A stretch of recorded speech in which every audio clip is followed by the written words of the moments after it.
Vamos a comenzar nuestra cátedra esta noche para preparar el ambiente. Después haremos algunas curaciones y posteriormente la unción gnóstica. Ante todo, considero que es necesario cambiar, que debemos salir del estado en que nos encontramos, que urge una transformación total y definitiva. Indubitablemente, ningún cambio se procesa sin un shock especial.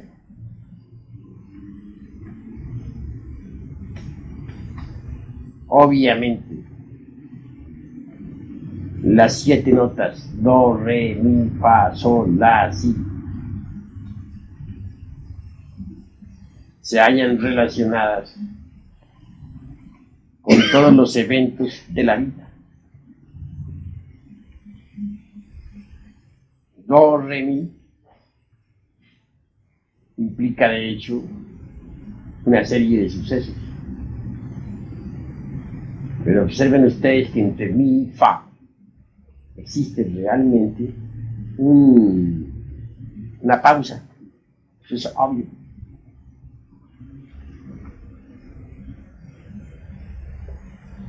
Sí, pues fa, sol, la son las notas subsiguientes. Entre la y si hay otra pausa.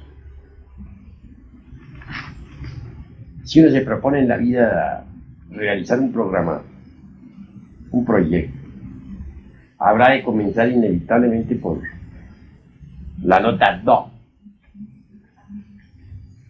proseguirá con la re y llegará a la nota mi. Al llegar a esa parte, pues tienen dificultades, inconvenientes, porque hay una pausa entre la nota mi y la nota fa. Y entonces tiende la corriente del sonido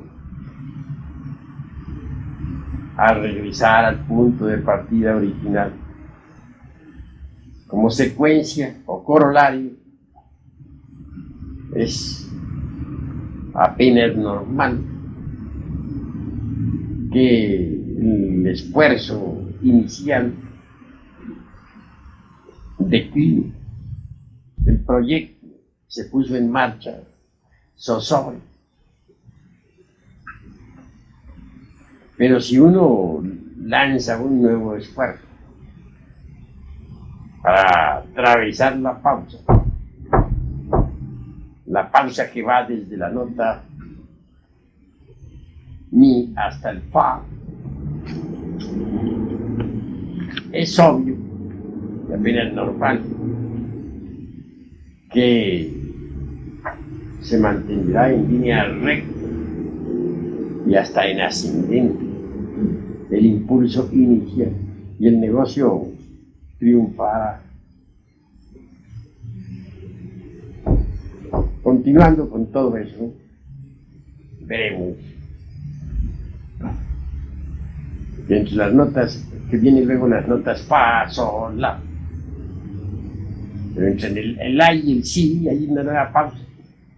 Si no se refuerza el impulso original, la corriente del sonido regresará al punto de partida original y fracasará la empresa o el proyecto o el negocio.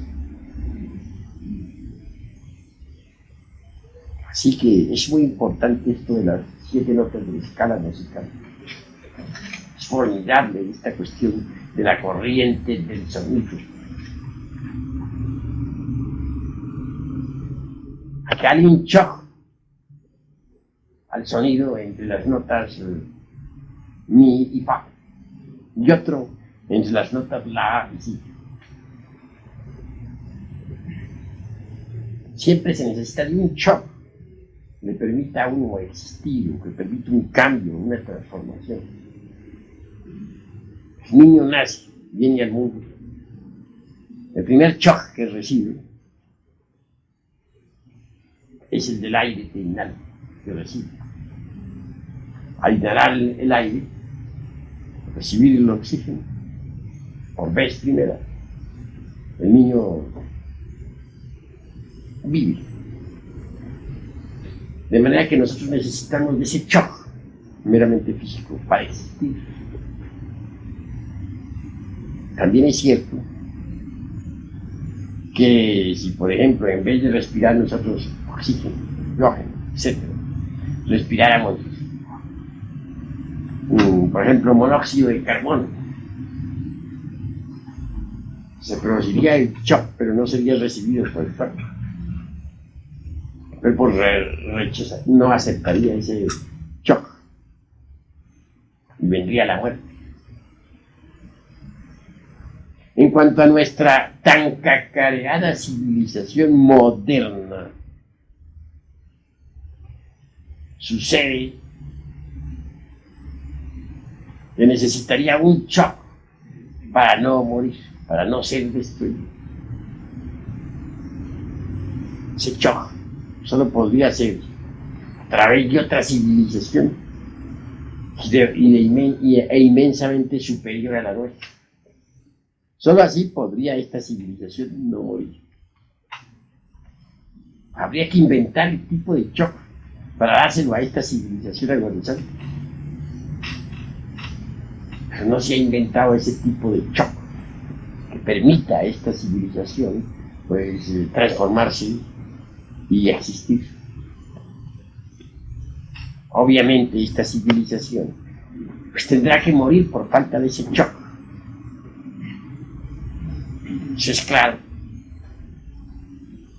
Pero siguiendo hacia adelante, tendremos que contemplar al hombre a la luz del Génesis. Solo así podríamos comprender qué clase de shocks nos llevarían a la autorrealización íntima del ser. ¿Qué nos dice el Génesis? Nos dice que en el principio Dios creó los cielos y la tierra. Los ignorantes ilustrados suponen que se refiere exclusivamente a los cielos macrocósmicos de la tierra meramente física, a la tierra esta en que vivimos. No niego que se refiera también a ella, entre otras cosas, pero específicamente se está refiriendo de forma concreta también al microcosmos hombre. Los cielos son los estados de conciencia dentro de nosotros mismos, dentro del hombre mismo, en niveles superiores del ser. En cuanto a la tierra, es el cuerpo físico del hombre, la tierra filosófica, citada por los alquimistas medievales, la tierra filosófica. Así que en el principio Dios creó los cielos y la tierra, estados de conciencia superior en el hombre, y la tierra, el cuerpo físico. El Génesis añade que la tierra estaba desordenada y vacía, y que el Espíritu de Dios se movía sobre la faz de las aguas. Se está haciendo alusión aquí al hombre ignorante, simplemente al bípedo tricerebrado o tricentrado, equivocadamente llamado hombre, al animal intelectual,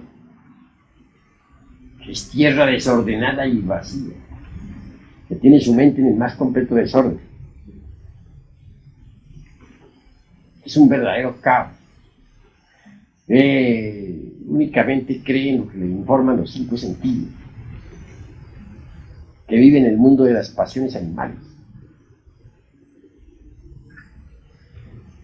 que nada sabe sobre lo real, sobre lo esotérico, que es absolutamente ignorante, que nunca ha recibido un rayo de luz que lo ilumine, etc.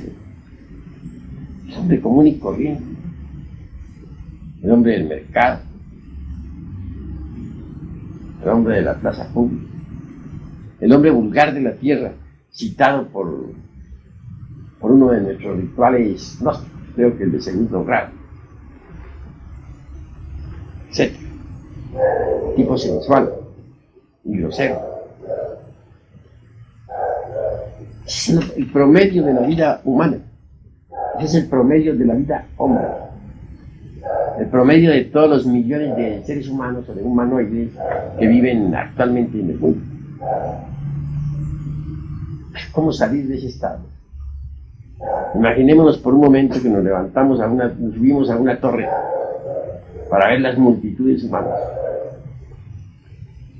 ¿Cómo hacer para que esas multitudes salgan de ese estado en que se encuentran? Ayuda a que cada una de esas personas, que en general compone las multitudes, es tierra desordenada y vacía. Eso es obvio. ¿Cómo hacer? Se necesitaría de un shock especial. Solo así podría darse el caso de que hubiera un cambio. Es posible ese shock. El Génesis dice que creó Dios la luz, dijo hágase la luz fue ella, que separó a la luz de las tinieblas.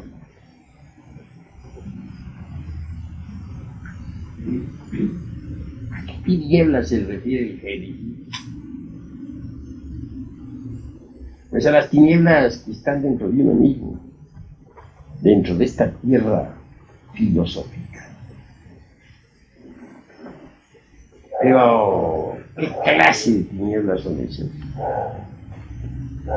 Pues esas tinieblas constituyen los agregados psíquicos inhumanos que personifican a nuestros defectos de tipo psicológico. Ira, codicia, lujuria, envidia, orgullo, pereza, gula, etcétera, etcétera, etcétera.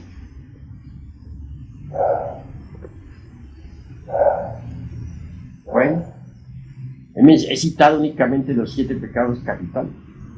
Estos se multiplican por otros 7 y otros tantos más y más y son legión. Pensemos en lo que son los agregados psíquicos.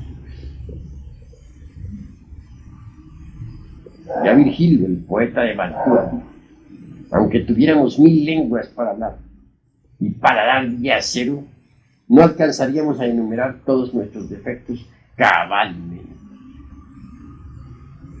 Ellos en sí mismos constituyen las tinieblas que cargamos en nuestro interior. Separar la luz de las tinieblas es algo tremendo. Esa luz es la conciencia superlativa del ser.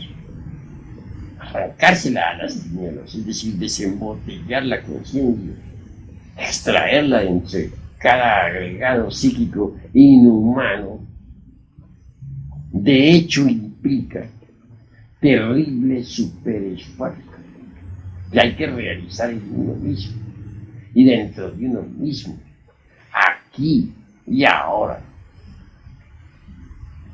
Arrancarle la luz a las tinieblas significa destruir todos esos receptáculos dentro de los cuales está metida la esencia, que es su luz. Es integrar esos agregados, pulverizarlos, para que la luz esencial se haga libre. Eso es lo que se quiere decir con separar la luz de las tinieblas. Y a la luz llamó día, y a las tinieblas de la ignorancia y del error llamó noche. Eso hay que saberlo, ¿entiendes? Comprender. Creo que los hermanos van reflexionando. Continuando hacia adelante con el Génesis, veremos nosotros cómo se para el Creador el Elohim, a las aguas superiores de las inferiores. Esto ya pertenece al terreno mismo de la alquimia. Obviamente, en nosotros existe el azogue en bruto, es decir, el mineral en bruto. Cuando se transmuta el azogue en bruto o mineral en bruto, que no es otra cosa sino el exiohejari, es decir, el esperma sagrado, o en otros términos, las secreciones de las glándulas endócrinas sexuales. Entonces se consigue energía que ascenderá hasta el cerebro a través de sus respectivos canales, que bien conoce la anatomía oculta. Esa energía, sustancia. Tengo entendido que hemos llegado a un monismo en que energía y masa ya no se diferencian, porque esa energía creadora del tercer logos es sustancia a la vez, sustancia que sube por los canales espermáticos hasta el cerebro. Esa sustancia, energía, indubitablemente es el alma metálica del esperma sagrado, del exiohejari.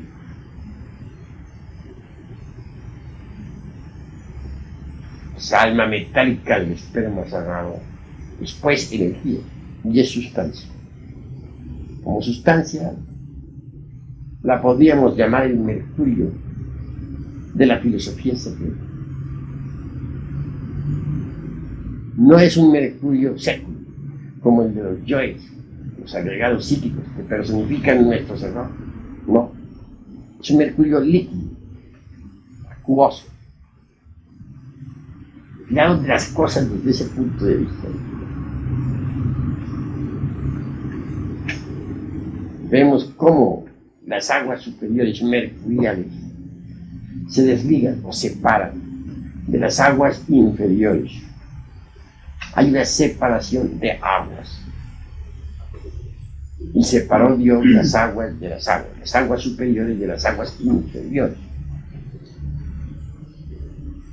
Claro está que esas aguas superiores son el mercurio, que tiene que pasar por varias fases antes de que se haga digno de recibir al azufre. En principio esas aguas mercuriales son negras, como el carbón. Posteriormente, a base de grandes sublimaciones, es decir, refinando el sacramento de la Iglesia de Roma, esta Iglesia del amor, porque Roma a la inversa se dice amor, refinando tal sacramento, digo, se consigue, y es verdad, que las aguas negras se vuelvan blancas y posteriormente amarillas.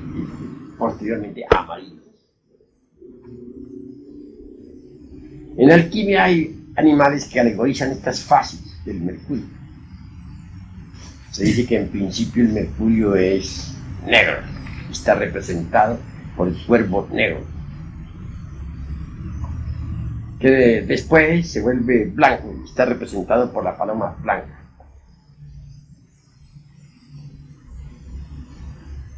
Que luego se vuelve a amarillo, está representado por el águila amarilla. Y por último, es rojo, y está representado por el faisán rojo. Así que el mercurio tiene que pasar por 4 fases. Primero, negro. Segundo, blanco. Tercero, amarillo. Cuarto, rojo. Y esas fases se hacen posibles mediante la sublimación del trabajo en la forja de los ciclos. Así que van entendiendo ustedes el sacramento de la Iglesia de Roma, Y ya lo saben, puesto que son de tercera cámara. Se entiende que los hermanos que vienen a tercera cámara están muy preparados. Ya han pasado por la antecámara, primera cámara, segunda cámara, y ya resisten este tipo de enseñanza superior. Por eso se les habla en una forma simbólica, alegórica, a ver si son capaces de captar la enseñanza. Cuando el mercurio se ha hecho amarillo, obviamente recibe el azufre. ¿Cuál es el azufre? Es el fuego sagrado. El fuego tiene que fecundar al mercurio. Así que mezclado el fuego con las corrientes del mercurio, asciende por el canal medular espinal hasta el cerebro. Hablamos de las aguas superiores. ¿Y dónde dejaremos las aguas inferiores? Las hay. Las aguas inferiores, y en principio eran negras, después de turbias, después tienen que volverse completamente claras, volverse cristalinas, como vidrio líquido, flexible, maleable. Esto es lo que se llama separar las aguas de las aguas para que surja la seca, la cual se llama tierra. Pero ¿cuál seca? ¿A qué seca nos estamos refiriendo? ¿A qué seca alude el Génesis? Pues a los cuerpos existenciales superiores del ser. A eso alude el Génesis. Obviamente este mercurio ascendente, mezclado con el fuego sagrado o azufre, lleva también cierta cantidad de sal sublimada, y cristaliza en nosotros, dentro de nosotros mismos, de acuerdo con la ley de las octavas. Sal, azufre y mercurio revueltos reciben un nombre en alquimia. Se les denomina azo.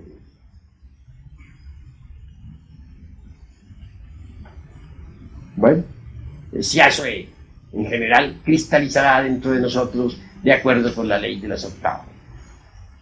En una octava superior cristalizará en nosotros, convirtiéndose en el cuerpo astral. Y esa cristalización también se verifica o realiza de acuerdo con la ley del cielo, con la ley del eterno Heptaparaparchina, de acuerdo con las 7 notas musicales: do, re, mi, fa, sol, la, si. En una segunda octava viene a cristalizar con esas mismas notas de la escala la sal, el azufre y el mercurio en el cuerpo de la mente. Y por último, en una tercera cristalización viene a concretarse en el cuerpo causal o cuerpo de la voluntad consciente. Si alguien posee los cuerpos físico, astral, mental y causal, puede por tal motivo recibir dentro de sí mismo los principios étnicos, anímicos o espirituales que le convertirán en un verdadero hombre, a imagen y semejanza de Dios. Todos los procesos que están en la alquimia,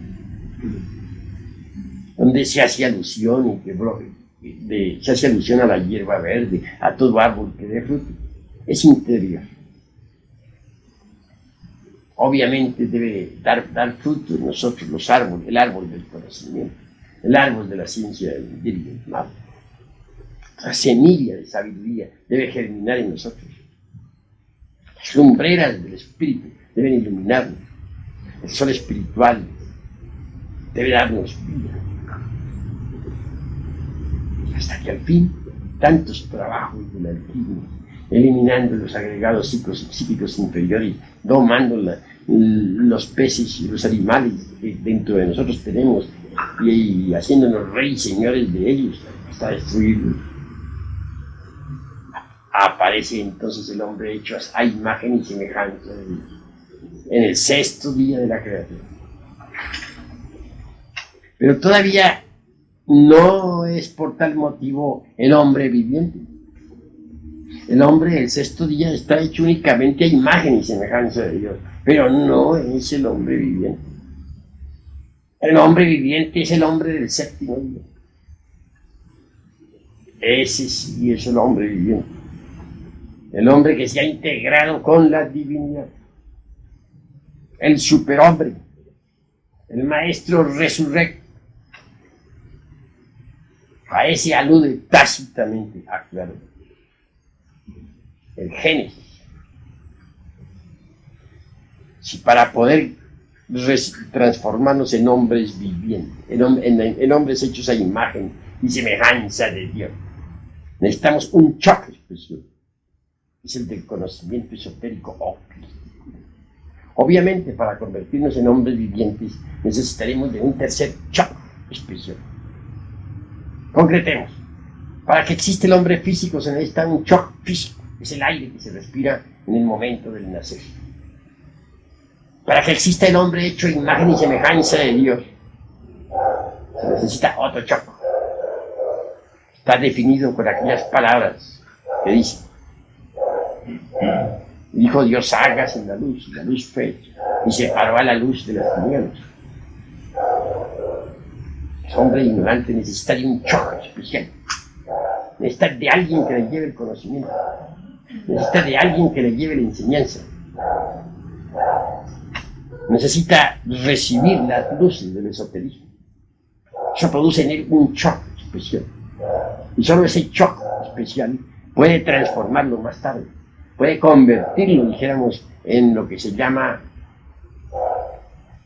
hombre hecho a imagen y semejanza de Dios. En el sexto. En el séptimo día ya cambian las cosas.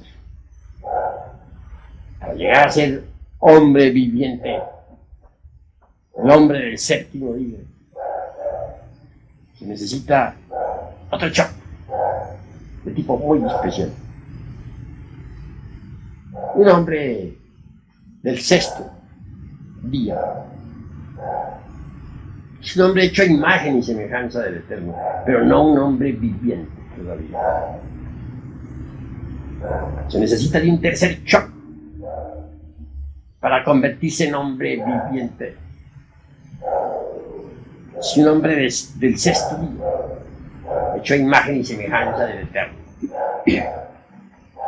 Quiere convertirse en hombre viviente, debe hacerse el resurrecto. No podría hacerse el resurrecto sin un choque especial. Necesita descender, bajar a los mundos infiernos, a la novena esfera, a desintegrar los demonios de la luna negra. Ya les he explicado muchas veces a ustedes que hay dos clases, que la luna psicológica tiene dos caras, la que se ve y la que no se ve, así como la luna visible tiene dos caras, la que se ve y la oculta que está del otro lado. Así también tengo que decirles que la luna psicológica dentro de nosotros mismos tiene dos caras, la que se ve, es decir, aquellos defectos que resaltan a simple vista, y la que no se ve, la oculta, la escondida. Muchos santos que progresaron demasiado quedaron estancados cuando creyeron que ya habían acabado con el ego. Sí, habían destruido muchos elementos inhumanos de la parte visible de la luna psicológica, mas no habían desintegrado los elementos inhumanos de la cara oculta de la luna psicológica. Se absorbieron en el nirvana o en el Mahaparanirvana, convencidos de que los elementos indeseables de sus psiquis habían sido desintegrados, pulverizados. Más tarde se dieron cuenta de que no habían llegado todavía a la meta, de que quedaban muchos elementos indeseables en la parte oculta de la luna psicológica. Y hubieron entonces de retornar al trabajo esotérico. Así, mis queridos hermanos, es bueno ir entendiendo que mientras uno no haya eliminado los elementos indeseables de su psiquis, obviamente va mal. Quienes piensan que se puede progresar sin eliminar los elementos indeseables de su psique, están equivocados. Totalmente equivocados. El hombre hecho a imagen y semejanza del eterno Dios viviente, que creó el cielo y las cosas que viven, la tierra y todo lo que existe, tiene forzosamente que recibir un shock especial, si es que en verdad quiere convertirse en hombre viviente. Y ese shock no sería factible si no se bajara a la novena esfera. Allí es posible ese shock. Solo allí se puede recibir ese shock tan especial. Y recibiéndolo, solo allí sería factible desintegrar los elementos indeseables que en su interior quedan. Raros son los seres humanos que han llegado a esas alturas. Sin embargo, yo cumplo con mostrarles a ustedes el camino. Conduce a la liberación final. Este camino no es para los mentecatos. No es para las gentes que están embotelladas, dijéramos, entre los códigos de moral, escritas por tantos humanoides intelectuales. Es un camino difícil. A este camino se le llama el camino estrellado. Se le denomina así porque está simbolizado con 8 estrellas en el firmamento. Un camino lleno de peligros imprevistos. Un camino de angustias y dolores. Por ese camino anduvo Nicolás Flamel, el insigne alquimista medieval. Es el camino que conduce a Compostela. Hay que entender lo que es la palabra Compostela. Compo significa recibir. Estela significa estrella o estrella. Recibir la estrella. Para convertirse en hombre viviente hay que recibir la estrella de 6 puntas, es decir, el sello de Salomón. Y esto está además debidamente documentado por el sepulcro del iniciado, que debe resplandecer. No olviden ustedes que la Madre Divina Kundalini es la que levanta los sepulcros de los iniciados. Cuando yo digo sepulcro de los iniciados, no me estoy refiriendo a sepulcros físicos, sepulcro psicológico, en el cual deben de ser depositados los restos de los yoes muertos. Cuando el sepulcro resplandece, no queda un solo yo entre la sepultura. Entonces brilla la estrella. Hay que saberlo entender. Peregrino que va a Compostela, Nicolás Flamel, simboliza, entre otras cosas, al Mercurio de la filosofía secreta, o al apóstol Santiago, el mayor. Obviamente los 12 apóstoles que habla la Biblia no son meramente 12 apóstoles históricos, como suponen los ignorantes ilustrados. No, esas 12 potestades están dentro del ser de uno. Son 12 partes autónomas y autoconscientes y hasta autoindependientes de nuestro propio ser individual particular. De esos 12 apóstoles, más interesante, no hay duda, es el de Santiago, el mayor. Que Santiago representa el Mercurio de la filosofía secreta. Y el mercurio es el fundamento de la gran obra. Santiago es, dijéramos, el bendito patrón de la gran obra. Los 12 apóstoles existieron históricamente, no lo niego, pero ellos alegorizan o simbolizan a los 12 apóstoles que cada uno de nosotros lleva en su interior. No quiero decir que ya todos los aquí presentes hayan encarnado a los 12 apóstoles. Yo no llego hasta el máximo. No quiero exagerar la nota. Para poder encarnar a los 12, se necesita inevitablemente haber muerto en sí mismo, haber destruido el ego animal.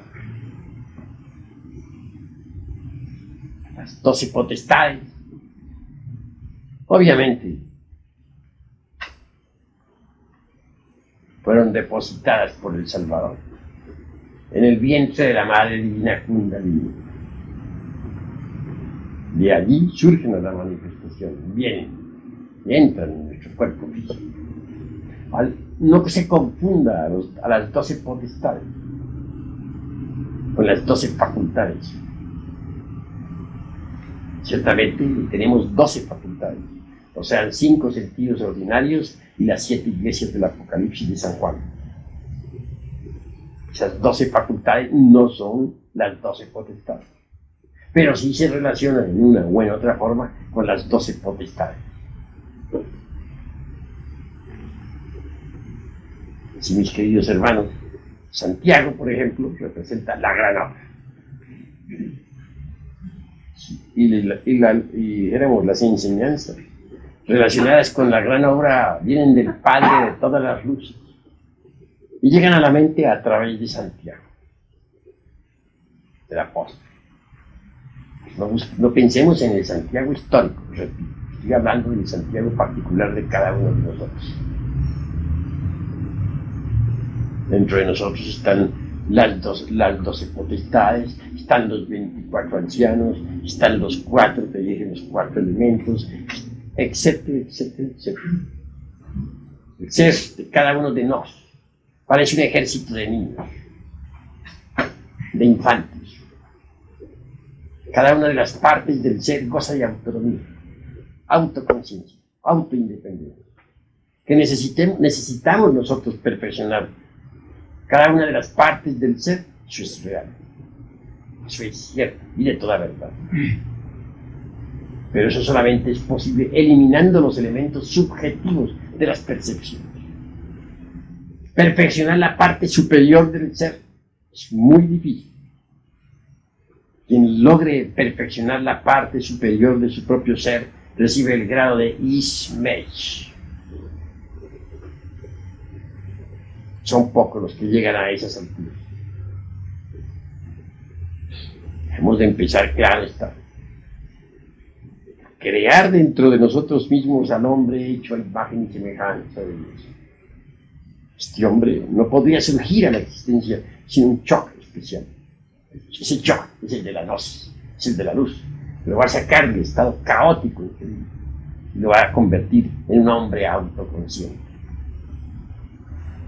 Pero si ahí nomás nos quedáramos, andaríamos mal. Necesitamos convertirnos en superhombres. Necesitamos crear, hacer surgir dentro de nosotros al hombre viviente del séptimo día. Para ello se necesita también de un choque especial que los ignorantes ilustrados no entienden. Cuando un iniciado, que es un hombre viviente, trata de convertirse, cuando un iniciado, que es un hombre hecho a imagen y semejanza del Eterno, trata de convertirse en un hombre viviente, no es entendido. Ahora se explicarán ustedes por qué motivo los 12 apóstoles son calumniados. Los calumnian los virtuosos, los calumnian los sacerdotes del templo y los calumnian los ancianos. ¿Quiénes son los virtuosos? ¿Quiénes son los sacerdotes del templo? ¿Quiénes son los ancianos? Eso vale la pena reflexionar. Los escribas, los intelectuales, están pegados a tantos códigos de moral podrida. Esos son los famosos virtuosos que contienen a los iniciados. ¿Quiénes son realmente los ancianos? Sencillamente las gentes muy juiciosas, muy llenas de experiencia. No entienden jamás a los iniciados. Por último, ¿quiénes son los sacerdotes? Las gentes de todas las religiones, de todos los cultos. De manera que los 12 santos, los 12 potestades, los 12 apóstoles suelen ser calumniados. Pero ellos marchan firmes hacia donde deben marchar. Santiago el Mayor, el bendito patrón de la gran obra, firme va por el camino que lo lleva a Compostela. Estoy hablando en un lenguaje esotérico superior para los que están en tercera cámara. Entiendo que aquí no se va a admitir a ninguno que no esté preparado, ¿no? Y estoy hablando porque creo que están preparados, están en tercera cámara. Así que, mis queridos hermanos, vean ustedes esos choques que se reciben, que son necesarios para la transformación. Son vitales. Hay un libro que nos puede guiar a todos. Es muy sabio, pero nadie lo entiende.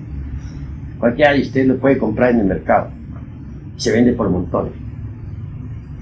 Pero nadie, teniéndolo en su mano, y nadie es capaz de abrirlo. ¿Quién es digno de abrir el libro y de desatar sus sellos? Ninguno podía, ni en los cielos ni en la tierra. Nadie había quien pudiera abrir el libro o desatar sus sellos. Me refiero al Apocalipsis de San Juan. Ese libro no lo entiende nadie. Gracias a eso no lo han adulterado. Sino a estas horas ya sería un cadáver. Pero como nadie lo entiende, lo han dejado por la paz. En el Apocalipsis de San Juan está toda la ciencia de la gran obra. Allí está. Santiago aparece pues con el Apocalipsis en sus manos. Lleva una vara en su sombrero, una concha marítima. Se apoya en su barco, vara. Con la otra mano empuña el Apocalipsis, enrollado. Y en su sombrero luce pues la concha.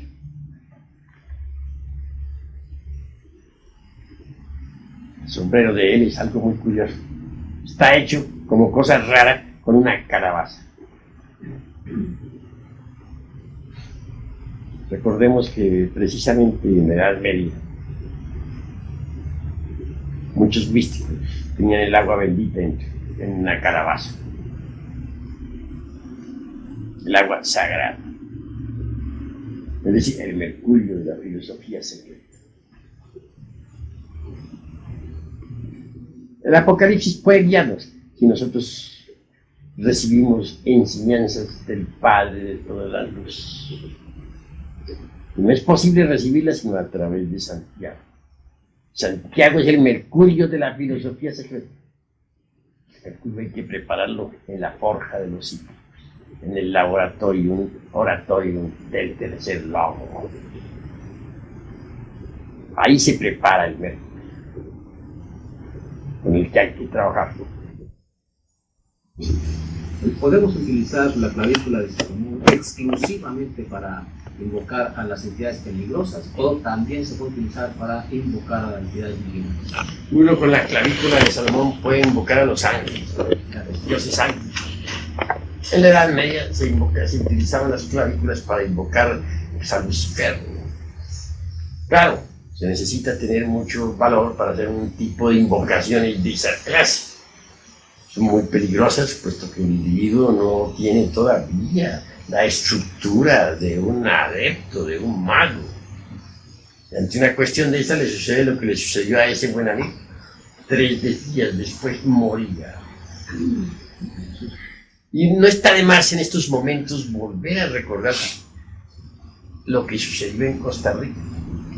El caso de aquella mujer ramera que vivía en estado de ebriedad, de cantina en cantina.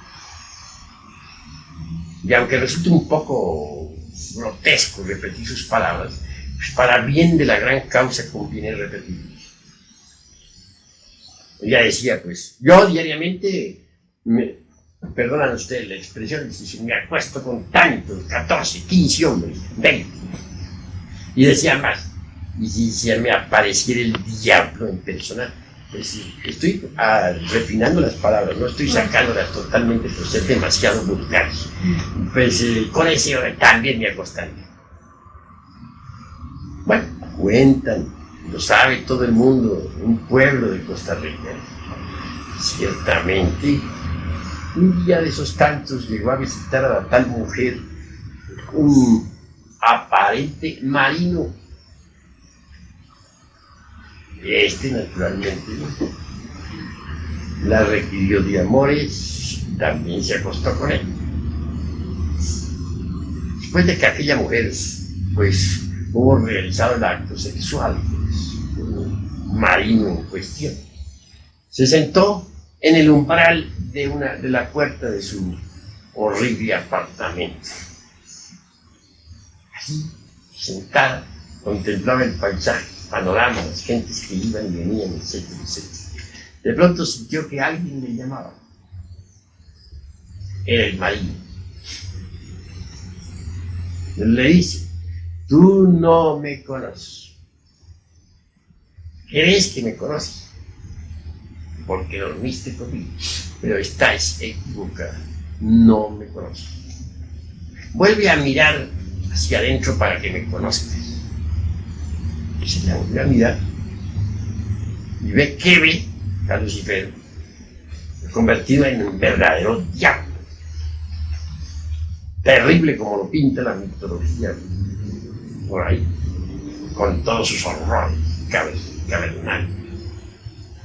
La mujer cayó instantáneamente privada.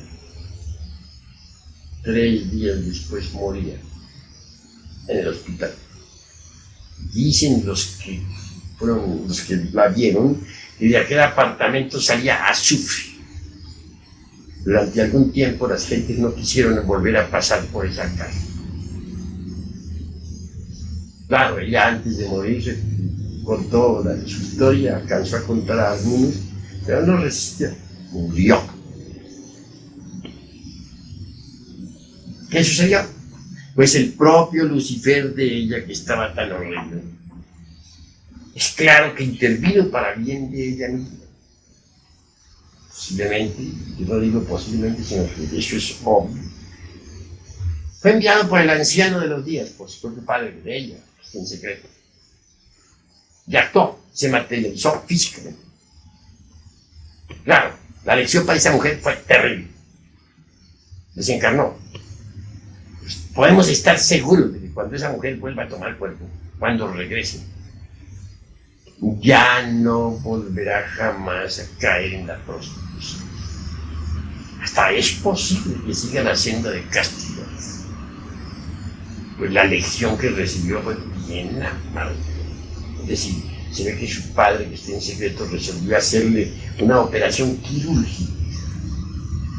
Sí.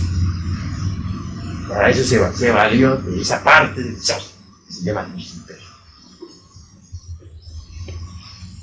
Hasta puede esa mujer más tarde venir a agarrar el camino.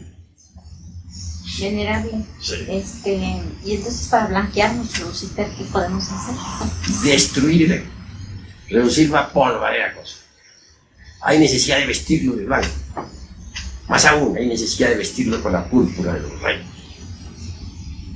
Debemos sentir piedad por nuestro propio Lucifer. Y si él a veces se enerva. el dar impulso sexual a todo el mundo. Hay que saber aprovechar ese impulso. ¿Cómo? Clavando la lanza en su costado. Recuerden ustedes que Lucifer es escalera para bajar. Y recuerden que Lucifer es escalera para subir. Léanse en la Divina Comedia y hallarán amplia ilustración sobre Lucifer en la novena esfera. Sí, el Dante la cita. Maestro, ¿cómo dice usted que Krishnamurti no tiene completamente nada de ego? Cuando en realidad todavía, aún después de la tercera montaña, quiero decir, después de la segunda montaña, todavía el maestro tiene que continuar ejecutando trabajo para conseguir la perfección. Y antes de conseguir la resurrección, tiene que trabajar en los infiernos de los distintos planetas, desintegrando, digamos, gérmenes de egos. A Lucifer, digo a Krishnamurti, señor Krishnamurti, es un alma muy antigua. Pero realmente, a pesar de que no tiene, éramos lo que se llama ego, pues no ha conseguido la resurrección, porque le falta algo. Obviamente debe bajar a la novena esfera a trabajar. Claro que algo tiene que eliminar, que él desconoce. Pero si decimos que no tiene ego, está limpio de ego, sí, lo que es humanamente comprensible. Más allá, todavía existen ciertos elementos que escapan, digamos, a la comprensión de todos, y que hay que desintegrar también. Venerable. A ver, allí va a preguntar. Venerable maestro, volviendo al Génesis, yo la pregunta que se hizo anteriormente, se dice que después de la separación de los sexos, no todos cayeron, que esos grandes maestros que no habían caído, que siguieron sus caminos y exaltaciones, pero necesariamente todo maestro en un pasado más avanzado ha debido bajar, o necesariamente siempre se produce la caída para el cielo. Pues así está en el Génesis, así está la revuelta de los ángeles. Pero hay que distinguir lo que es una caída de lo que es una bajada. Muchos confunden la bajada con la caída. Como en ambos casos desciende el iniciado, un infierno, al noveno círculo dantesco, a trabajar con el fuego y el agua, origen de mundos, bestias, hombres y dioses. Entonces se presta, dijéramos, a muchas interpretaciones.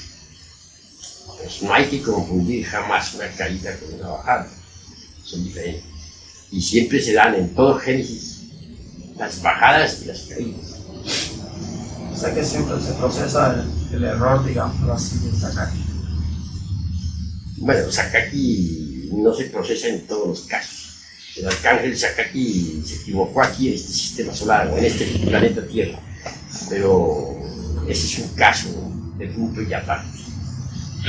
Sí, maestro, o sea que no refiriéndome no a Sakaki, siempre se presenta el mismo drama, no fue Sakaki, fue otro, siempre se produce la caída. En todo universo naciente hay bajadas y hay caídas. Los Elohim deben bajar, y algunas veces caen, pero en todo caso necesitan descender, expandirse, descender, para poder después ascender, subir victoriosos. Es decir, todo ascenso va precedido de un descenso. Toda exaltación va precedida de una espantosa y terrible humillación. Si no, ¿dónde estaría el mérito?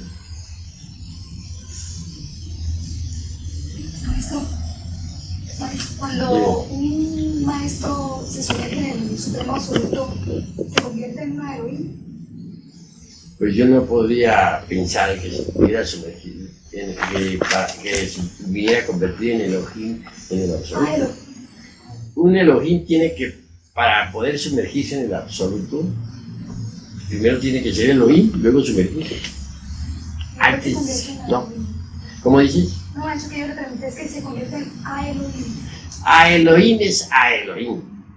Y Elohim es Elohim. A Elohim es el eterno Padre cósmico común, la infinitud que todo lo sustenta, el omnimisericordioso, el absoluto inefable. Y Elohim es la segunda unidad, la unidad manifestada, la hueste de los creadores, Elohim, la hueste de los andrógenos que crearon el universo, etcétera, etcétera. O sea, el ejército de la palabra, el ejército de la voz, el verbo. Indudablemente el Elohim, que se sumerge entre el seno del eterno Padre Cósmico, es decir, entre el absoluto, recibe su verdadero nombre, que es el de Paramartasatya. Un Paramartasatya es algo inefable, algo imposible de comprender a simple vista.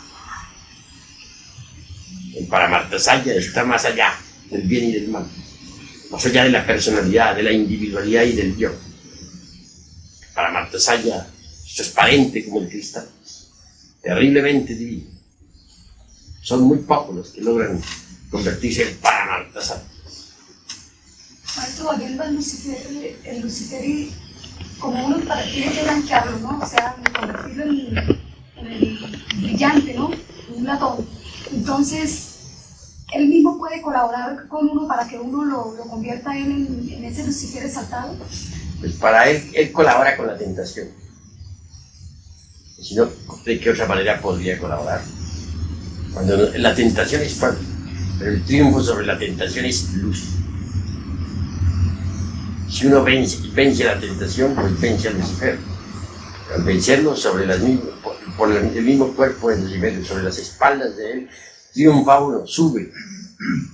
Recuérdense ustedes que en la Divina Comedia del Dante Alighieri y Virgilio bajan por el cuerpo, por las costillas del Señor Lucifer, y suben por las costillas también del Señor Lucifer.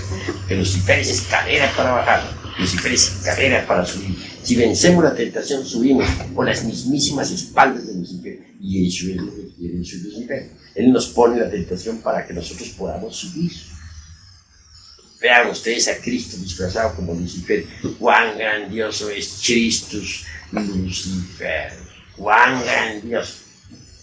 Poniéndonos la escalera para que subamos. Venerable, dice usted que Krishnamurti ha envejecido, pero cuando el ave fénix resurgió de las cenizas, Krishnamurti montó en él y se elevó. No digo nada. Yo a Krishnamurti le falta algo. ¿Qué le faltará? Solamente él lo sabe, le falta. Yo digo que le falta bajar a los fondos.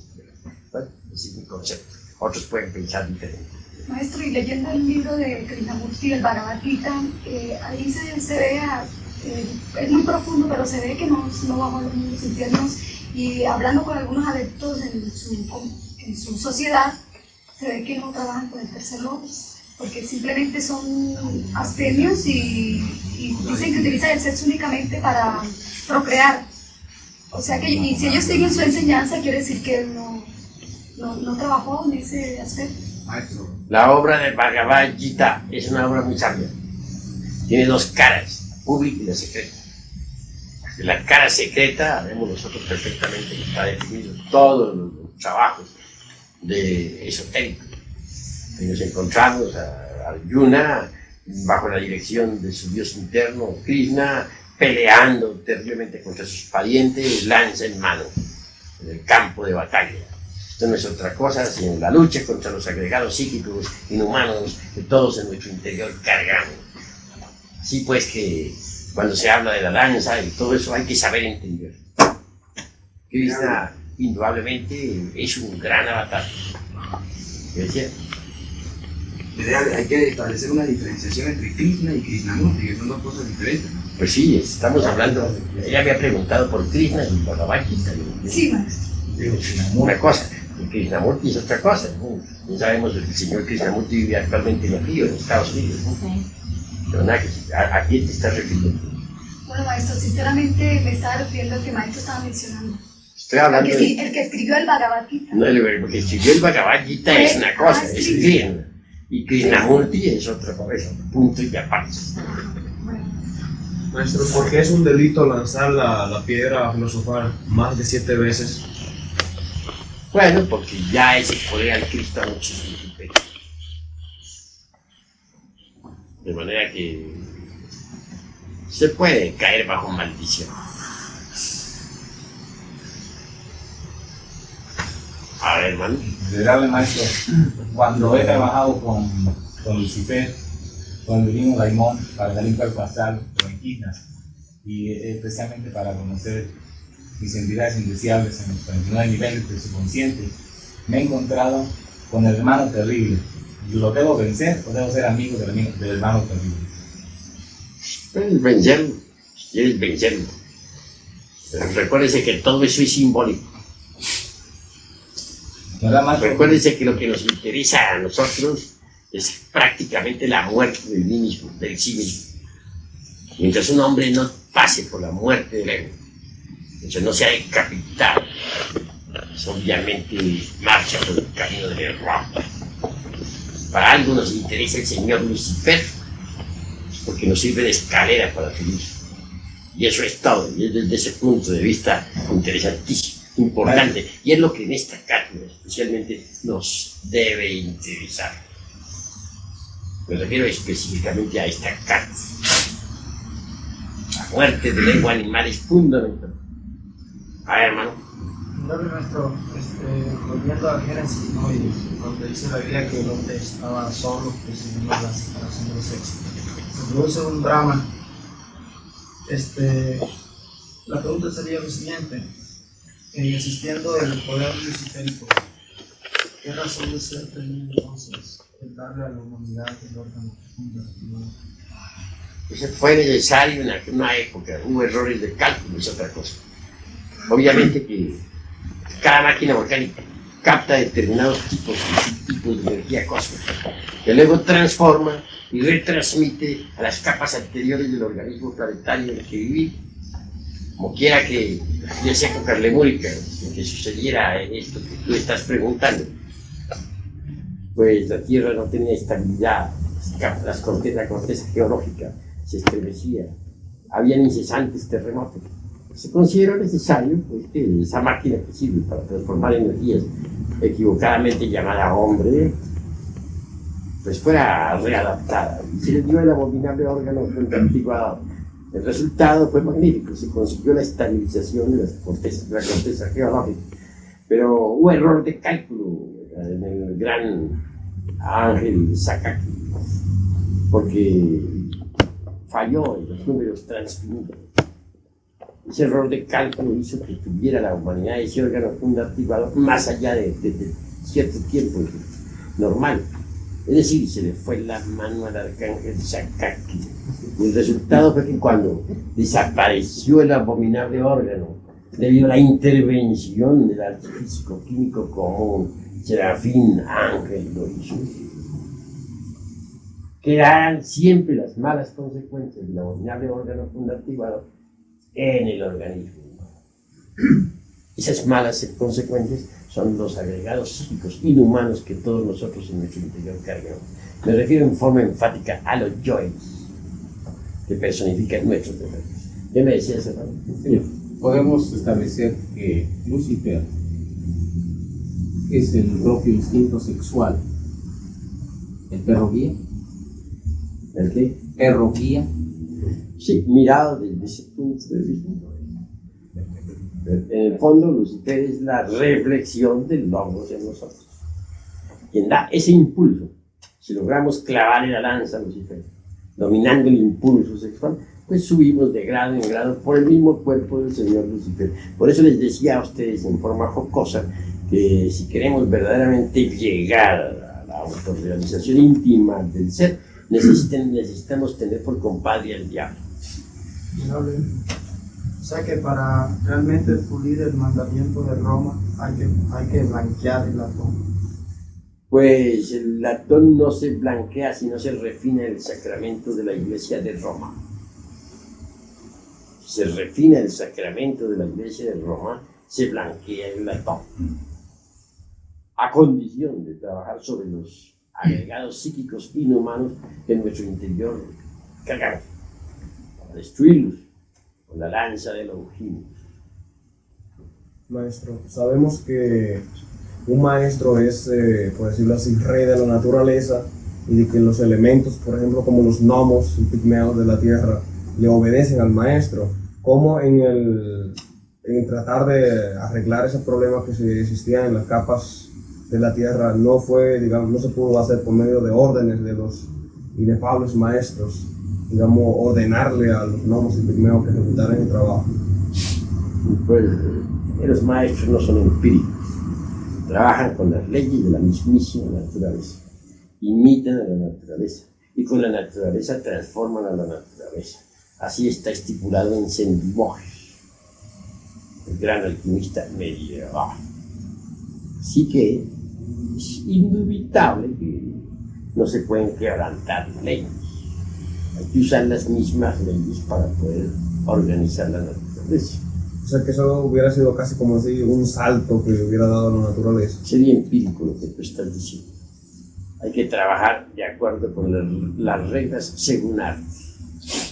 La naturaleza transforma a la naturaleza y obedece a la mismísima naturaleza. El alquimista tiene que saber imitar a la naturaleza si es que quiere triunfar. Por ejemplo, si alguien quiere crear los cuerpos existenciales superiores del ser y no los tiene, pues tendrá que trabajar en la noche, en la novena esfera. No en el día, ¿por qué? Porque en el día los rayos solares están activos y son ellos perjudiciales para toda generación. Pues póngase unos huevos de gallina, por ejemplo, a la luz del sol, que la gallina los empolle, a ver si salen los polluelos. Pero si se coloca el nido de la gallina en las tinieblas, y allí saldrán los polluelos. Siempre hay que trabajar con las reglas mismísimas de la mismísima naturaleza. No en forma empírica. Todo tiene su ciencia. Y los maestros tienen que actuar de acuerdo con las reglas de la ciencia, según arte. Maestro, ¿será verdad que Lucifer se puede utilizar para hacer pactos para conseguir dinero? Mi padre, cuando yo estaba pequeña, me contaba que un día había ido a un monte y había cogido un gato y lo había echado a hervir vivo en una vasija de cobre. Y que luego tenía que salir con esa agua, rebullirle y pronunciar una palabra y luego salir a un camino en cruz y pasar con una pluma en la boca y ahí se le aparecía Lucifer y descargar la pluma a Lucifer. Entonces que el Lucifer le decía que le pidiera lo que quisiera y que él pues que le quería pedir riquezas. Entonces Lucifer se puede utilizar para esas cosas. Claro que él no lo alcanzó a hacer completo porque se asustó.